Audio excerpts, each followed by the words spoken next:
La radio du Salon de la radio 2016. Débat. Nous allons parler d'un sujet qui a remué un petit peu le milieu de la radio et pas que le milieu de la radio, le milieu de la musique ces dernières semaines. Il s'agit des quotas. Il vient de se dérouler il y a quelques instants dans la salle des conférences du Salon de la radio un débat très intéressant sur les quotas mené par Olivier qui est à mes côtés. Alors comment ça s'est passé déjà ce débat? Qu'est-ce qu'on peut en retenir? On va faire le bilan peut-être un petit peu. C'est toujours un débat où on se dit toujours comment ça va se passer, est-ce que ça va créer des tensions, etc. C'est un sujet qui est très débattu. Il y a eu un amendement récemment à l'Assemblée. Donc on a deux de nos intervenants qui sont avec nous. On a Dominique Guillot qui représente le CIRTI et on a Marina Davio qui représente le JPIM, le groupement informel des promos indé musique. Donc les attachés de presse des... On est attachés de presse indépendants, effectivement. Voilà, donc le débat a été assez riche. D'un côté, la difficulté des programmateurs musicaux, Dominique. Oui, alors moi j'ai trouvé que c'était un débat courtois où on s'est écouté, où il y a même eu une intervention de la salle de la SACEM qui a dit qu'elle souhaitait se mettre autour de la table avec nous, ce qui est une bonne nouvelle parce que de façon plus globale, on a l'impression qu'en face de nous, il y a des gens, donc autant les citer pour qu'on comprenne de quoi il s'agit, les grandes maisons de disques, les majors du disque, et puis d'une certaine façon la SACEM et le SNEP, qui est leur syndicat représentatif, qui en fait cherche peu le dialogue avec nous, et vous en avez d'ailleurs une preuve aujourd'hui, c'est peut-être pour ça que le débat était courtois, c'est qu'ils ne sont tout simplement pas venus. Et pourtant, le Salon de la radio les a invités, que ce débat est quand même aujourd'hui en discussion au Sénat après avoir été à l'Assemblée nationale et qu'il y a quand même aujourd'hui un enjeu pour toute une profession, eh bien, ils sont tout simplement restés chez eux. Peut-être qu'ils nous écoutent en ce moment et je les salue, mais en tout cas, je pense que le mieux, c'est quand même de dialoguer. Alors, qu'est-ce qui s'est passé ces dernières semaines pour ceux qui ne sont pas au courant?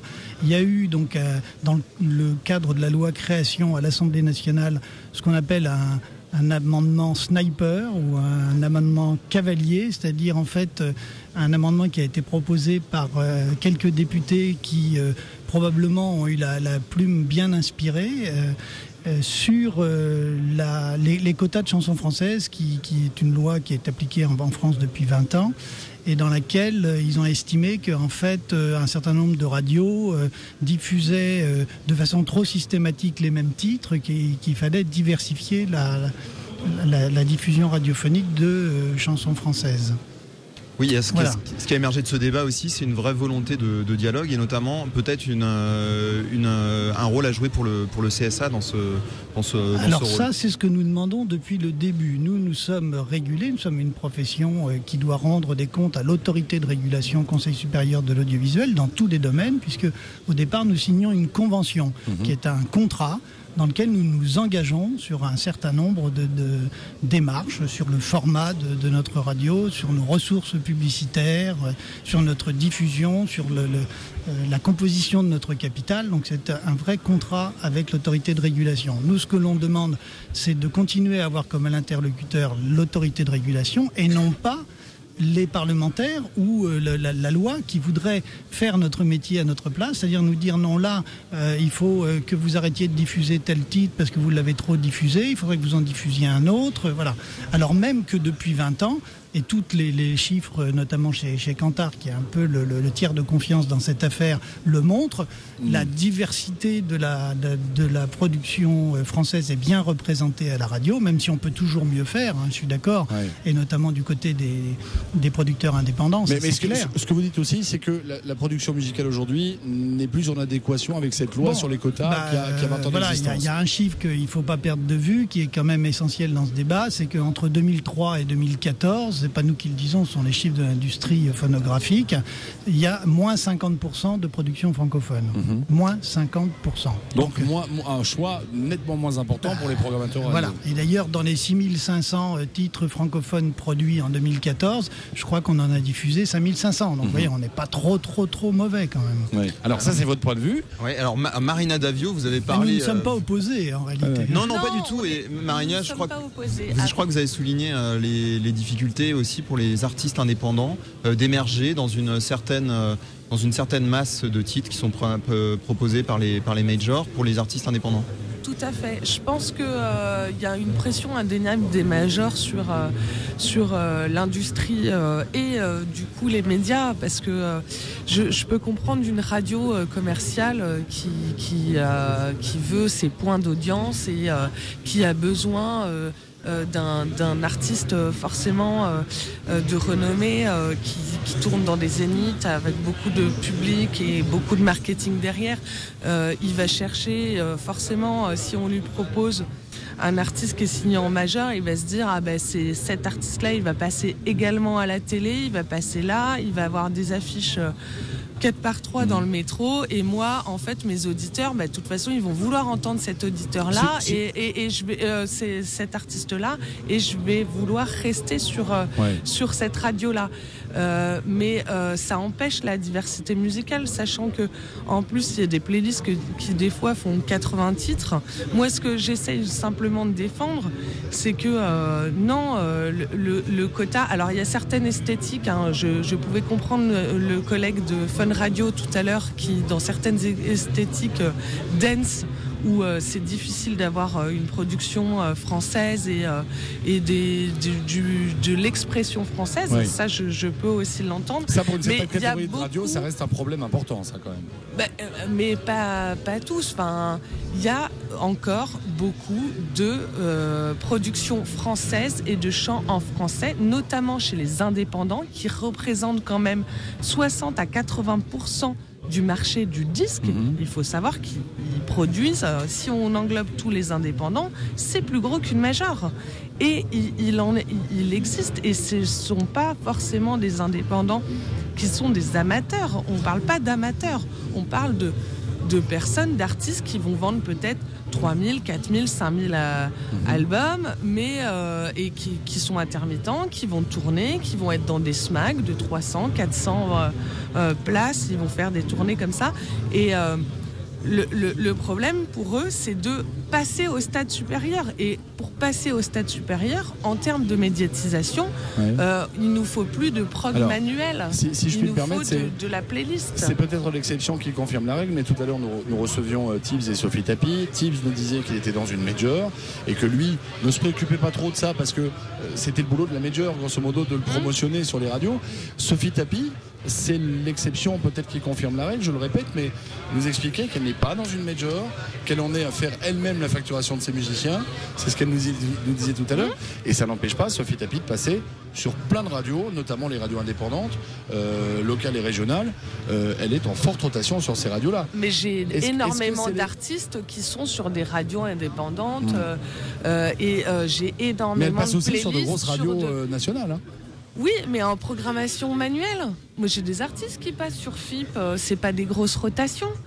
J'ai des artistes qui vont passer sur France Culture le matin parce que c'est sur la base de données Radio France.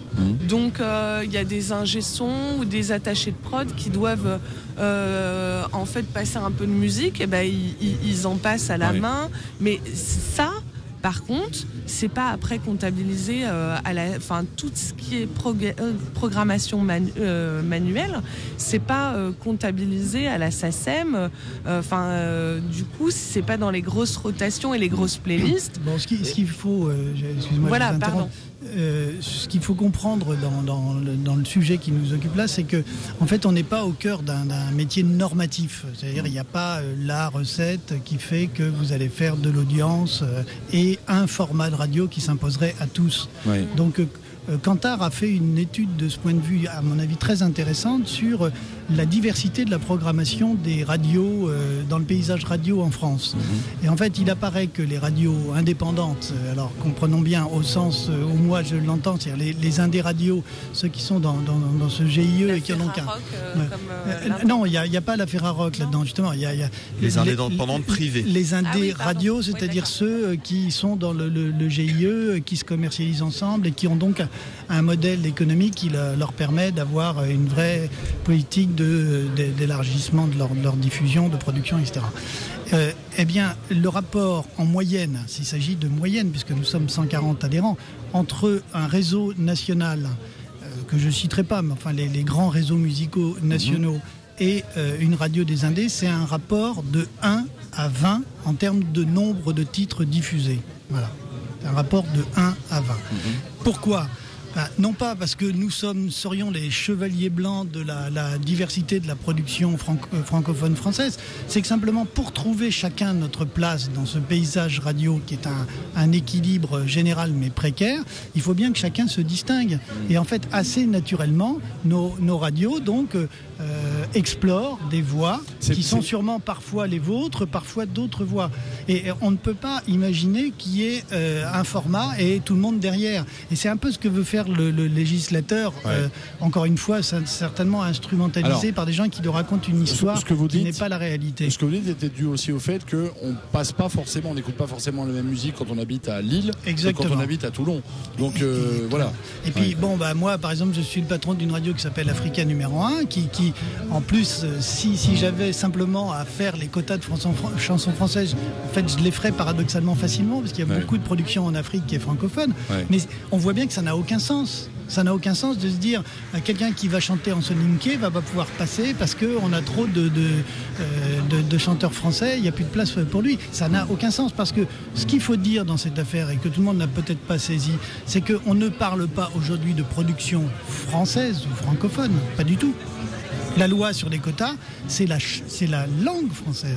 C'est une d'expression française. Donc pour faire une caricature facile. Moi j'ai un petit peu de mal à comprendre pourquoi les Daft Punk par exemple font pas partie de... parce que ce sont des Français. Mais si vous passez, voulez-vous coucher avec moi ce soir, ça rentre dans les quotas, c'est bon. On a en partie répondu à la question pendant le débat. En fait, l'Europe, l'Union européenne empêche de favoriser un pays, c'est-à-dire une production française, et donc la loi est faite sur la langue pour défendre une diversité culturelle. Et le parallèle a été fait pendant le débat sur la télévision où il y a par contre des quotas de production française. Oui, mais le sujet est un peu plus complexe à mon avis et je ne vais pas m'aventurer dedans parce que mais il y a à la fois la notion de production, de langue, donc c'est d'autant plus qu'on va être un petit peu pris par le temps. Moi je voudrais juste terminer en disant maintenant on fait quoi ? Il me semble qu'il y a quelques jours il était question d'une comment dirais-je d'alléger un petit peu la loi qui avait été proposée. Est-ce que c'est vraiment dire que nous l'amendement il est passé en plus. Non, il est passé à l'Assemblée nationale. Maintenant il est au Sénat. Dans quelques jours on va savoir si au Sénat il est conforme. Mais je vais vous le dire tout de suite, ça va être un scoop ce soir, il ne sera pas conforme. Parce qu'en réalité, les sénateurs l'ont déjà complété, et non pas, comme ça a été dit tout à l'heure, amendé lui-même. L'amendement est conservé, mais il y en a un deuxième qui permet de compléter le dispositif et de donner de la souplesse et de remettre le CSA dans le jeu, ce qui est quand même la moindre des choses dans cette affaire. Et puis voilà, après, nous, on est de nouveau très très vigilants, parce que tout ça, il faut imaginer que ce sont des amendements qui passent à l'Assemblée nationale, le soir, en catimini, et qui sont dans la main de quelques députés. C'est comme ça que les choses se passent. Donc il nous est tombé dessus de façon un peu tardive. Avec le Sénat et la navette entre les deux assemblées, on s'est réveillé et d'ailleurs il faut saluer en fait la façon dont les professionnels de la radio ont réagi, puisqu'on a immédiatement réagi collectivement. Et nous sommes allés ensemble au Sénat avec chacun nos représentants pour voir le sénateur Leleu qui est en charge de la commission audiovisuelle du Sénat et qui donc nous a écoutés visiblement, puisque je pense que dans les jours qui viennent il va y avoir effectivement un peu de bon sens dans tout ça. Bon, et ben on a donc eu un scoop, on a eu ce beau débat qui s'est déroulé il y a quelques instants. Merci en tout cas de votre participation à TV2. Merci beaucoup Olivier. Nous avons un tout petit peu de retard sur le planning prévu dans quelques instants, et pardon à Rémi Castillo. Génération Jeunes Talents, puisque ce soir cette soirée sera consacrée aux jeunes talents de la radio et de la télévision. Ça sera d'ici quelques minutes une émission spéciale avec Rémi Castillo. Pendant que je prépare, vous l'entendez peut-être derrière, la sono pour l'événement de ce soir. A tout de suite. Chaque jour, des débats, des analyses, des commentaires. Retrouvez l'essentiel du Salon de la Radio 2016 sur salondelaradio.com et sur la lettre.pro, la radio du Salon de la Radio 2016.